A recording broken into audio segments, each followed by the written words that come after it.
The afternoon light filtered through the tall windows of the Massachusetts Historical Society's archive room, casting long shadows across rows of filing cabinets. Daniel Brooks adjusted his reading glasses and carefully lifted another photograph from the donation box. It was a Tuesday in October 2024, and he'd been cataloging donated materials for 3 hours straight. The photograph that caught his attention showed a large family gathering. Sepia-toned and slightly faded, it depicted approximately 20 people arranged in front of an imposing Victorian mansion. The handwritten notation on the back read, Ashwood Manor, September 14th, 1912. Daniel recognized the formal composition typical of the era.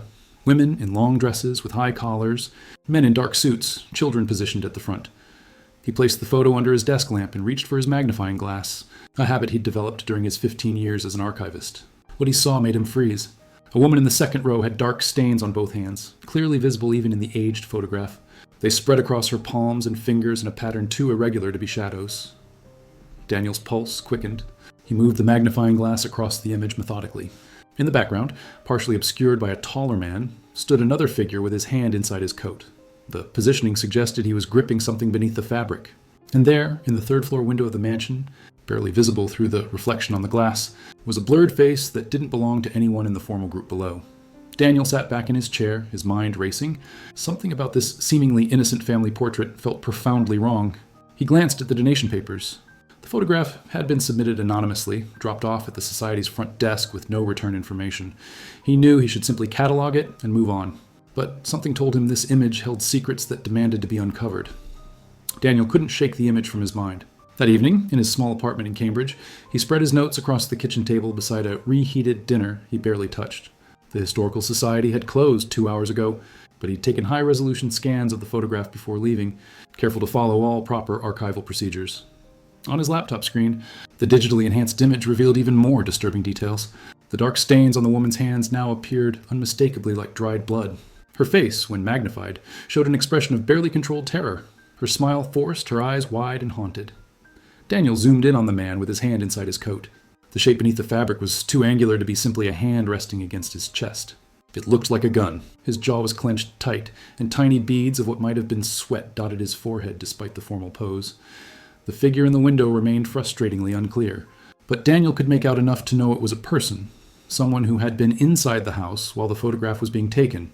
Watching from above, he opened a new browser tab and typed, Ashwood Manor, Massachusetts, 1912. The search returned limited results.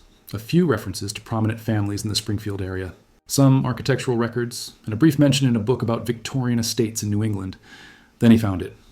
A newspaper archive from the Springfield Republican, dated September 16th, 1912. The headline read, Prominent businessman found dead at estate, investigation underway. Daniel's hands trembled slightly as he clicked the link. The article described how Harrison Ashwood, a wealthy textile manufacturer, had been discovered dead in his study at Ashwood Manor on the morning of September 15th, 1912. The article was brief, mentioning only that the police were investigating and that the family had declined to comment the family gathering. And the photograph had taken place on September 14th, one day before Harrison Ashwood's body was found. Daniel arrived at the Historical Society an hour before opening the next morning. The building was quiet, with only the hum of the old heating system breaking the silence. He headed straight for the newspaper archive section, a vast collection of microfiche and digitized records that documented Massachusetts history back to the colonial era. He pulled up every article about Harrison Ashwood's death he could find. The Springfield Republican had covered the story for nearly 2 weeks before it abruptly disappeared from the papers. The initial articles described Ashwood as a pillar of the community, a self-made man who'd built a textile empire, employing hundreds of workers across 3 factories. But the details of his death remained frustratingly vague. The first reports mentioned suspicious circumstances.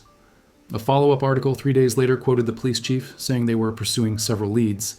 Then, on September 28, 1912, a brief notice appeared stating that the investigation had been closed and the death ruled accidental.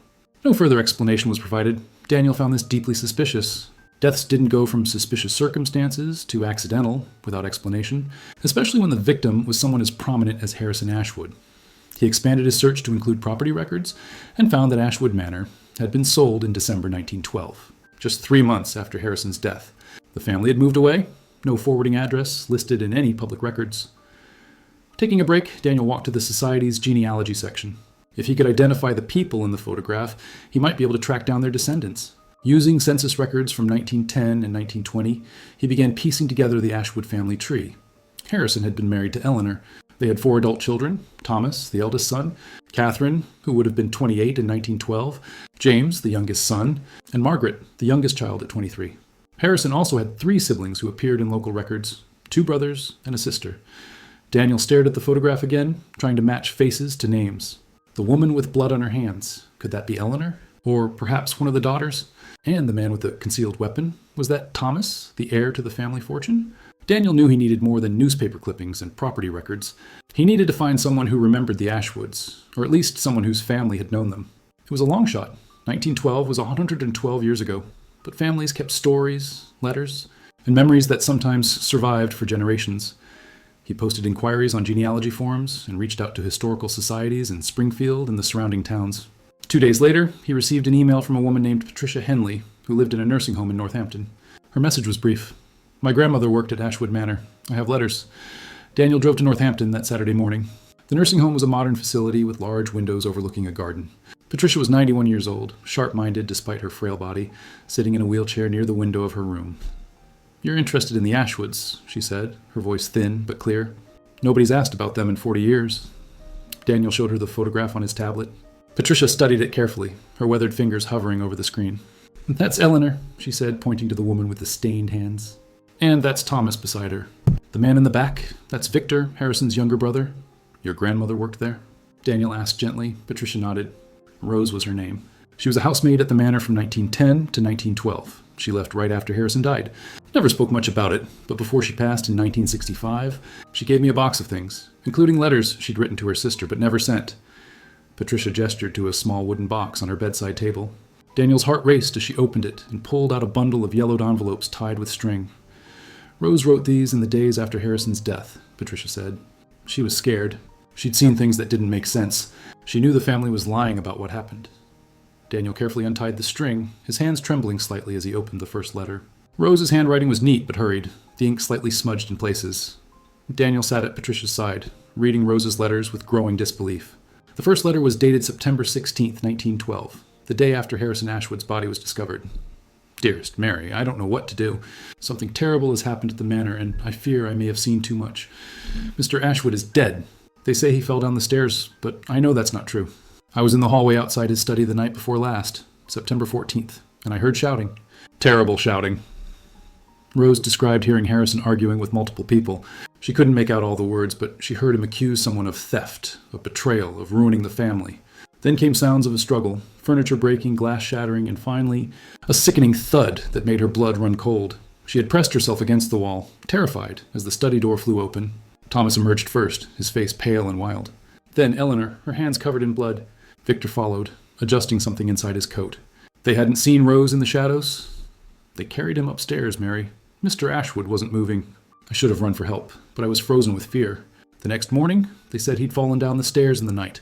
But I know what I heard. I know what I saw." Daniel looked up at Patricia. "Why didn't she go to the police?"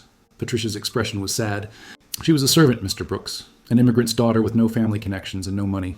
Who would have believed her against the Ashwoods? They owned half the town. The police chief attended their dinner parties." Daniel continued reading. The subsequent letters revealed more. Rose had been questioned by the police but had said nothing, too frightened to contradict the family's story. She described how the family had gathered for a photograph the afternoon before Harrison's death, the very photograph Daniel now possessed. Mrs. Ashwood insisted on the photograph. She said it would be the last time the whole family would be together. At the time, I thought it was a strange thing to say. Now I understand. They knew what they were planning. Rose wrote about the tension during that photo session. How Eleanor's hands were shaking. How Thomas kept touching his coat. How Margaret, the youngest daughter, had wept quietly in her room afterward. Armed with Rose's testimony, Daniel knew he needed to understand the motive. Why would an entire family conspire to kill Harrison Ashwood? The answer, he suspected, lay in money and power. It almost always did. He returned to the Historical Society and dove into business records from 1912. The Ashwood Textile Company had been one of the largest employers in western Massachusetts, with factories in Springfield, Holyoke, and Worcester. Harrison had built the company from a single mill he'd purchased in 1885, expanding aggressively over the following decades. But Daniel discovered something interesting in the financial records. In early 1912, the company had been struggling. A series of strikes, combined with increasing competition from southern mills with cheaper labor, had cut deeply into profits. Bank records showed the company had taken out substantial loans. Then Daniel found the probate records from Harrison's estate. The will had been filed in October 1912, 6 weeks after his death. Harrison had left everything to Eleanor, the house, the company, all assets. His children received nothing directly. They would inherit only after Eleanor's death. But there was a codicil attached, dated September 1st, 1912, just 2 weeks before Harrison died. In it, Harrison stated his intention to sell the company and liquidate all assets. He planned to donate the proceeds to establish a workers' education fund, a shocking decision that would have left his family comfortable but no longer wealthy. Daniel leaned back in his chair, the pieces falling into place. Harrison was planning to give away the family fortune. His wife, his children, his brother, all of them stood to lose everything. The photograph had been taken on September 14th. Harrison had been killed that night. And by September 16th, the family had already concocted their cover story. He thought of Eleanor's blood-stained hands in the photograph, of Thomas's concealed weapon, of Victor's tense posture. They had posed for that photograph knowing what they were about to do, wearing their guilt like invisible chains. But Daniel still had questions. Who was the figure in the window? And what had happened to the family afterward? Daniel spent the next week tracing what had become of the Ashwood family after Harrison's death. It was painstaking work, following census records, marriage certificates, death records, and newspaper obituaries across multiple states. Eleanor had sold Ashwood Manor in December 1912 and moved to Boston, where she lived in a modest townhouse until her death in 1924. The cause of death, pneumonia. But Daniel found something else in the Boston papers, a brief article from 1920 describing Eleanor's admission to a private sanitarium for nervous exhaustion. She had spent 6 months there, and the attending physician's notes, which Daniel obtained through medical archives, mentioned severe anxiety, insomnia, and recurring nightmares. Thomas, the eldest son, had moved to New York immediately after his father's death. He'd attempted to establish himself in business, but failed repeatedly. By 1918, he was working as a clerk in a shipping company, a far cry from the empire he'd expected to inherit. He died in 1931 of liver failure, the death certificate noting chronic alcoholism. Catherine had married a physician from Connecticut in 1913 and moved to Hartford. She had 3 children and appeared to have lived a relatively normal life, though Daniel found letters in a Hartford historical collection suggesting she'd been estranged from her siblings. She never returned to Massachusetts and died in 1956. James, the younger son, had the most tragic fate. He'd enlisted in the army in 1917 and was killed in France during World War I. His death certificate listed him as 26 years old. Daniel found James' letters home to his mother in a military archive. In one letter, dated March 1918, James wrote, "Perhaps this is my penance, Mother. Perhaps this is what I deserve for what we did." But it was Margaret, the youngest, whose story intrigued Daniel most. She had disappeared from all records after 1912. No marriage certificate, no death record, no census entries. It was as if she'd vanished completely. Then, while searching through asylum records, a grim but sometimes necessary resource for genealogists, Daniel found her. Margaret had been admitted to a state psychiatric hospital in western Massachusetts in October 1912, just 1 month after her father's death. The records from the Worcester State Hospital were fragmentary and had been digitized only recently as part of a historical preservation project. Daniel obtained permission to access them through the Historical Society's research credentials. Margaret's admission file was heartbreaking. She had been brought to the hospital by her mother, who reported that Margaret had become unmanageable and was tormented by delusions. The intake physician's notes described a young woman in severe distress, unable to sleep, refusing to eat, and speaking incoherently about blood and the photograph. As Daniel read through the monthly reports written by hospital staff, a portrait emerged of a young woman destroyed by guilt. Margaret spent most of her time alone, rarely speaking, often found weeping in her room. When she did speak, staff noted, she talked about needing to tell the truth and make things right. Then Daniel found something extraordinary, a letter Margaret had written to the district attorney in 1914, 2 years after her admission.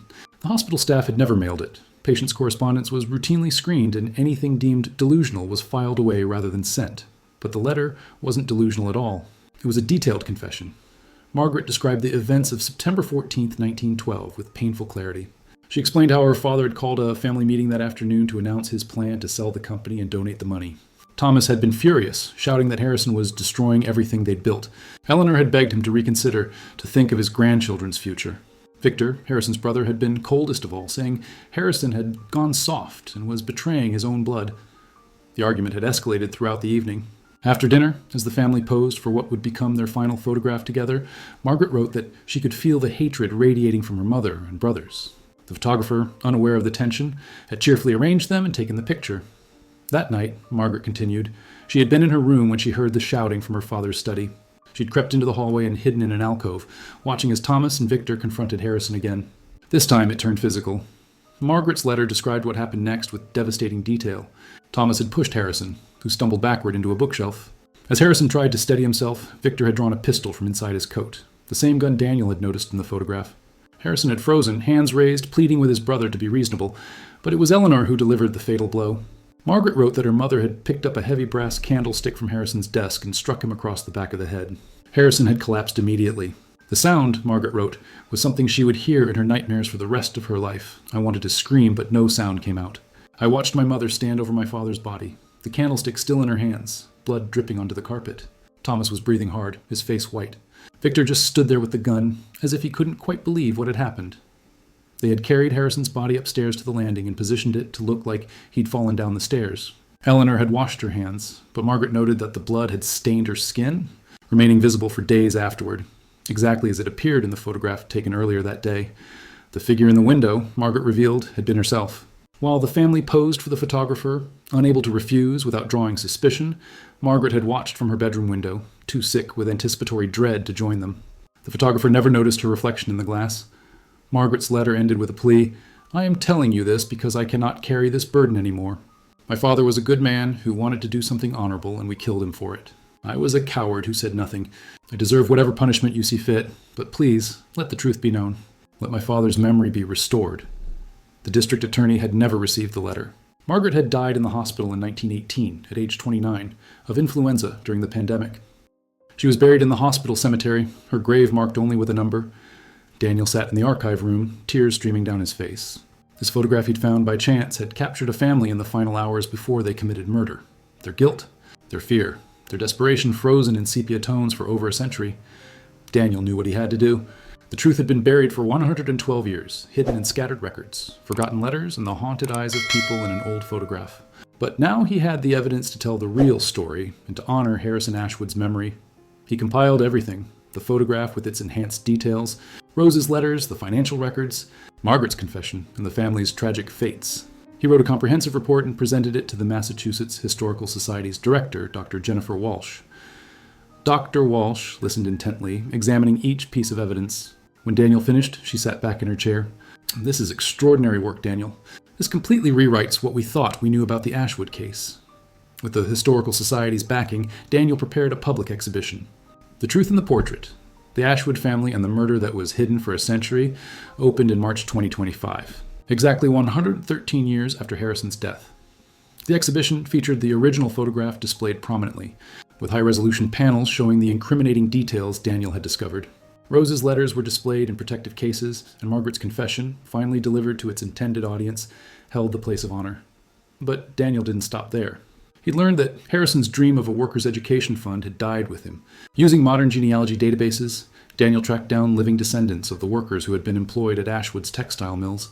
He shared Harrison's story with them, and together they established the Harrison Ashwood Memorial Scholarship, funded through donations inspired by the exhibition. On the opening night, Daniel stood before the photograph that had started everything. Reporters asked him how it felt to solve a century-old mystery. He thought about Margaret, dying alone in a hospital, desperate to tell the truth. He thought about Rose, too frightened to speak. He thought about Harrison, killed for wanting to do something good. "This photograph," Daniel said slowly, "shows us that the truth is always there, waiting to be seen. Sometimes it takes 112 years, but justice, even if it's just the justice of memory, can still be served." The exhibition ran for 6 months and attracted over 50,000 visitors. Historians across the country called it one of the most significant historical revelations of the decade. But for Daniel, the most meaningful moment came when he visited Margaret's unmarked grave and placed a proper headstone. It read, "Margaret Ashwood, 1889-1918. She told the truth." The photograph of the family reunion on September 14, 1912, remained on permanent display at the Historical Society, no longer an innocent portrait, but evidence of guilt, a testament to courage, and a reminder that some secrets refuse to stay buried forever,